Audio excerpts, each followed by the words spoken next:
Hey everybody, Peach here, and as you can see, the gym is looking a lot different lately.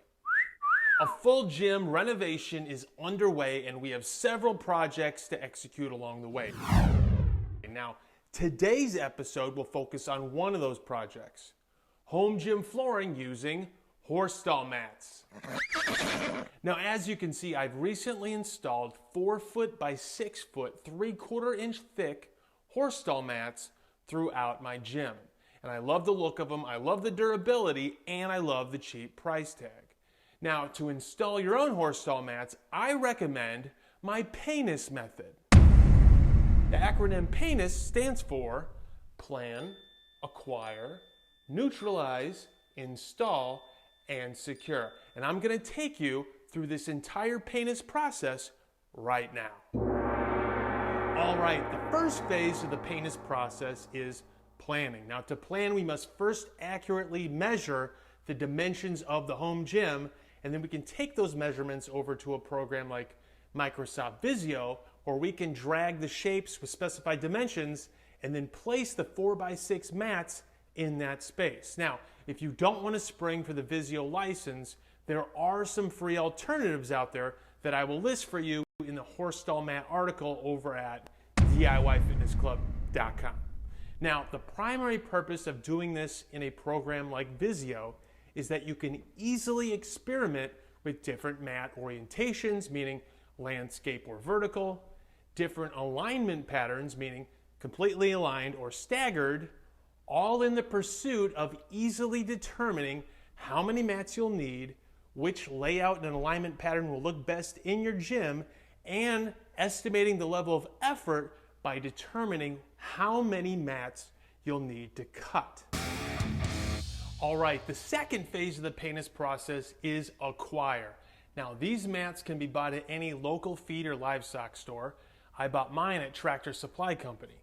Now, which mat should you get? Some mats are flat on one side and have raised bumps on the other side, where others are just going to be flat on both sides.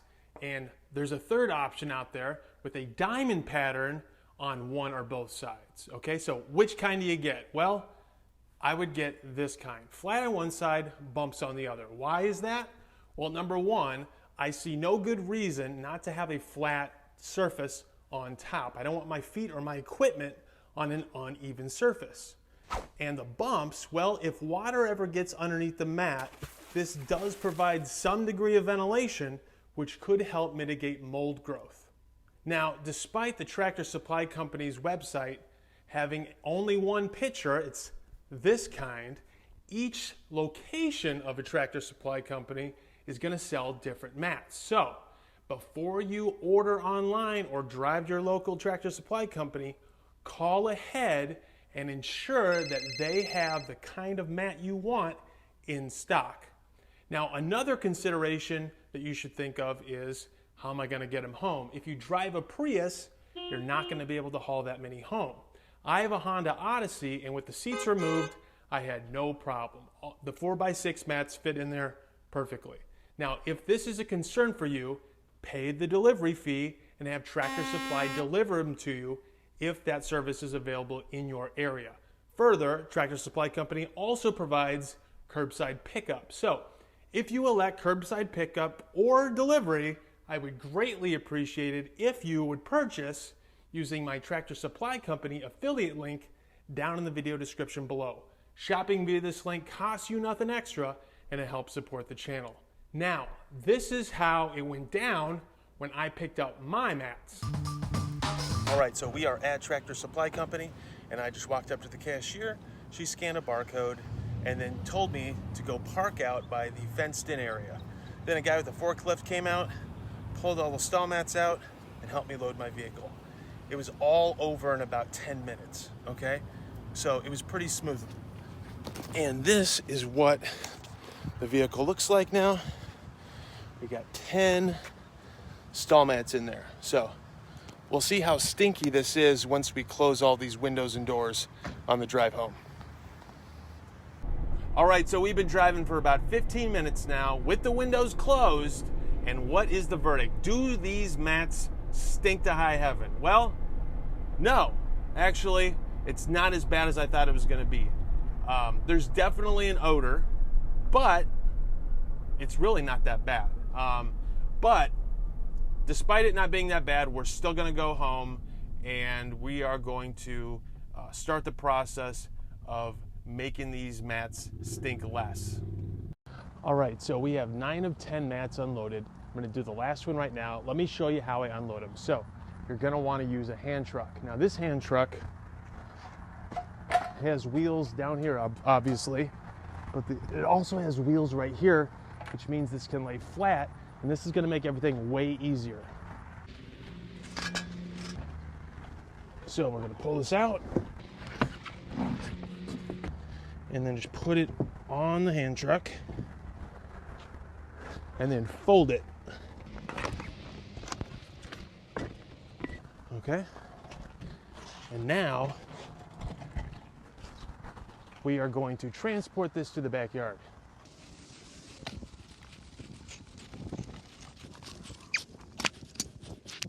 All right, that's it.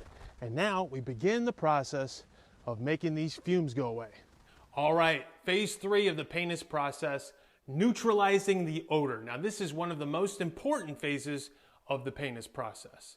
Now you can skip this step if you buy mats that are made out of virgin rubber instead of recycled rubber. One such company is Rep Fitness. They sell virgin rubber mats that will not stink, has free shipping, and has tremendous customer service. Of course, these mats are going to cost considerably more. However, if you decide to go this route, please consider using my Rep Fitness affiliate link down in the video description below. I would greatly appreciate it. Now, if you are looking to save some money and just get the mats made out of recycled rubber like I did, here's the surefire trademark method that I use to get the funk out, okay? Number 1, sunlight. The mat should sit in an area that gets plenty of direct sunlight. The sun's UV rays will help prevent any mildew or other crud from growing on the mats while they defunkify outside. Secondly, heat. Doing this when it's hot outside will help the mat to slightly expand and open up the mat's pores and allow the VOCs to escape at a much faster rate. Third, air. Air ventilation is key. So when you store these outside, you want as much ventilation on both sides of the mat as possible. So I prop mine up with some scrap wood under the mat. Now, lastly, time. The longer you apply this process, the more effective it will be. But how long is long enough? Well, that will depend upon 3 variables. Number 1, the level of stink of the mats themselves. Even if you buy from the same store as me and get the same mats by the same manufacturer, we could both have a different level of stink severity. The stinkier, the longer it will take. 2, the level of ventilation of your home gym. If you have a garage gym, you're generally going to have better ventilation than a basement gym. So, the worse the ventilation, the longer this will take. And lastly, personal sensitivity, okay? If you're personally sensitive to this odor or you live with people who have a personal sensitivity to this odor, it's going to take a lot longer, okay? So for me, for someone who has mats that weren't horribly stinky, but lives with people who are highly sensitive to the smell, and who has a basement gym with poor ventilation, I left my mats outside for 3 weeks. Now, here's what I specifically did. Okay, so these mats have been cooking in the hot summer sun for about 3 weeks now. Now, the first week and a half, I had the bottom side, that's the side with the bumps, facing upwards. Then I pressure washed both sides, flipped them over, and then let it sit out for another week and a half, this time with the flat side facing upwards. And yesterday, I did scrub them down with some hot soapy water and some Odoban, and then prop them up underneath with just some scrap pieces of wood to ensure that air gets underneath there and both sides of the mat are completely dry before we bring them inside. Okay? Now, we're ready to bring them inside. However, word of warning, I just rolled this thing up because I was planning on transporting it in the house with some lashing straps, roll it up, and guess what? The mat split. Oh, bent it, and this is cracked. Are you kidding me? So, I'm guessing that's because they're too hot. They're cooking, so it's split. So I'm gonna do things a little differently. I'm just gonna gingerly fold them in half, put them on the hand truck, and carry them inside. This time, I'm not gonna roll them up tight. I'm not gonna use straps.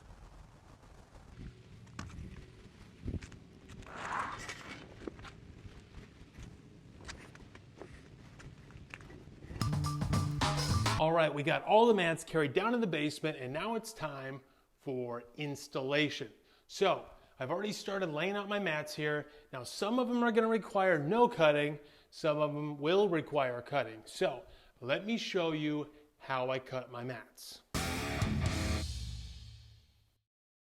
Before you cut any mats, you need to ensure that all adjoining mats are in the proper place.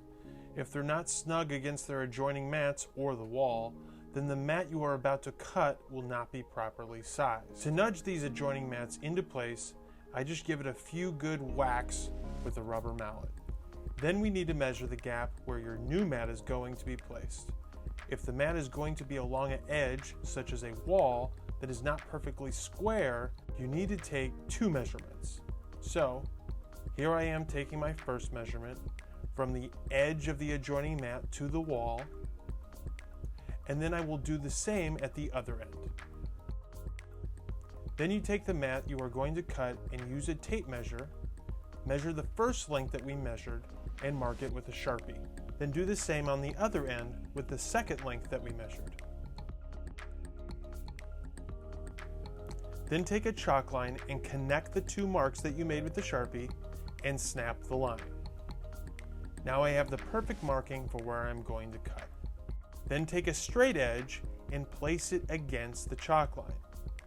And you can use a straight piece of wood, but I prefer something with a metal edge, which is why I'm using a level that has a metal edge. Now, just begin the task of scoring the line using a razor knife with a fresh blade.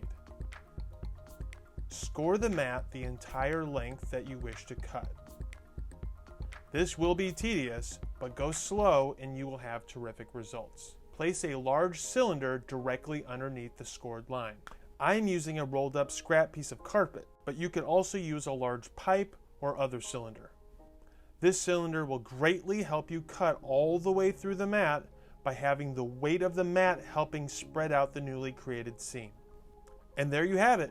Now repeat this process for all remaining mats that you need to cut. All right, all the mats are laid out, everything's cut, and everything looks fantastic. In fact, it turned out better than I even thought it would. And now for the final phase of the PANIS process, security. Now, to secure these mats so they don't move around on us, there are a ton of methods. Some will work better than others for your unique situation. But rather than going to all those details here, just go to DIYFitnessClub.com for more details. Now, this is what I'm personally going to do. Since I'm in a basement gym and I'm gonna go wall to wall with my mats, I'm leveraging my baseboards to help keep the mats in place to some degree, but to also hide the gaps where the mats don't actually touch the wall due to the wall not being completely square. So it kind of hides that, which is nice. The second thing I'm gonna do is use Gorilla Tape. Now, Gorilla Tape is gonna keep the mats in place. That's the first benefit. The second benefit is it's gonna hide any crooked seams. Crooked due to misplacement or miscutting, which is very nice. Now, the third benefit is it's gonna create a waterproof seal along those seams. And why do you want that? Well, if you knock over your drink or whatever, you don't want water getting under the mats where mold can start growing. So we're gonna seal it up. All right, now I'm gonna start with doing all my horizontal seams, and then I'm gonna transition to doing all my vertical seams. All right, let's get started. Now before you tape, make sure the mats are clean and dry. So give them a good sweeping, then a good mopping, and allow that water to completely evaporate before applying the tape. When applying the tape, just go nice and slow and try to keep your tape line as straight as possible. Pause and stand up often to ensure it's aligned. Looking good.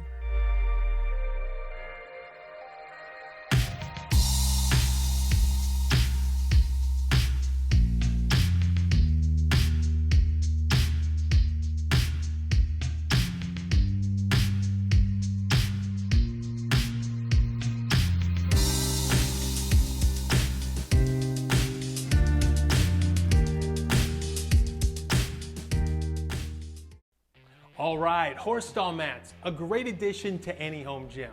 Now, for more details on this project, be sure to visit DIYfitnessclub.com. Also, if you need any supplies used in today's project, including the horse stall mats themselves, please consider shopping for those products via the links down in the video description below. Shopping via these links costs you nothing extra, and it helps support the channel. All right, that does it for this project, and I look forward to seeing you again in the next project. So be sure to subscribe to the channel to be alerted the moment the next project drops.